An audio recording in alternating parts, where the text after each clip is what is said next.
Hello everyone, welcome to my channel. Today I'm going to talk to you about the Queen Marble Pothos.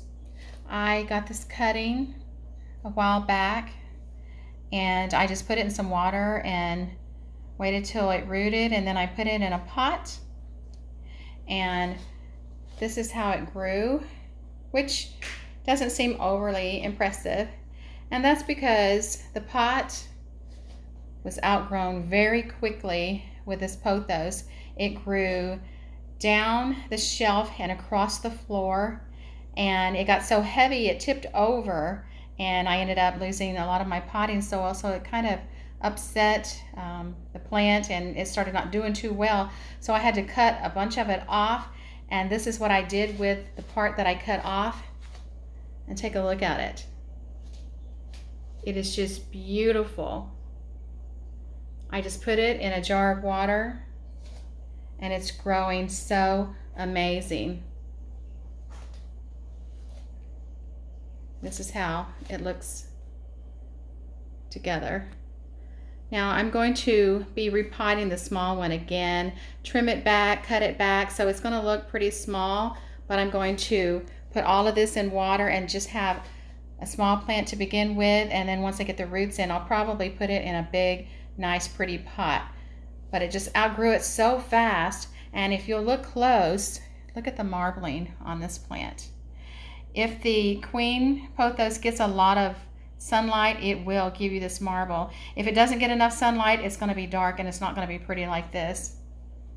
Now I only water this plant once a week with Miracle Grow plant food, and I put that in every other week, and then I give it fertilizer either every other week or monthly. Just depends on really how I feel at that time. But you can give it plant food every other week, and you can fertilize it every other week, and it will do really well.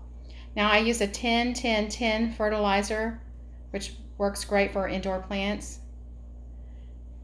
And again, the Miracle Grow plant food, it's a liquid, and I just mix it in a gallon of water and water every other week with that. Lots of sunlight. There is not a lot to taking care of this plant at all. Now if you want to put it in water, I just took these, and where the little nodule is, just clipped it right underneath there, stuck in some water. I actually stuck it in this jar. Look at the roots in this jar. I actually stuck it in this jar and let it just root in there. It'll be hard to take out of here now unless I'm going to take all of it out. If I want to take a piece out, it's going to be difficult because they intertwine. So I'm going to leave it in this jar, and it's so easy. You can just put, again, the liquid plant food I put in there every other week, and the fertilizer you can put it in every other week or once a month. Be careful not to over fertilize. You don't really need to, but it does well. I have started doing this with a lot of my plants, and this is my favorite way now. I love this. I just think it's prettier for some reason. It's just seems more exotic or something. Just something really pretty about it. It's really easy to take care of. But that is my Queen Pothos. I had someone ask me how it was doing, and again, it would have done a whole lot better, but it just got so huge when it tipped over, it caused it to set back a little bit, and I had to just end up trimming all of it off because it was just so big and so heavy. So that's what the problem was. But now it just looks super good. It's going to look even prettier when I transfer that into a bigger, prettier pot. I'll give you an update later to show you how it looks. But anyway, that's how it looks. If you have any questions about the Queen Marble Pothos, be sure and link it below, and be sure and like my channel and subscribe.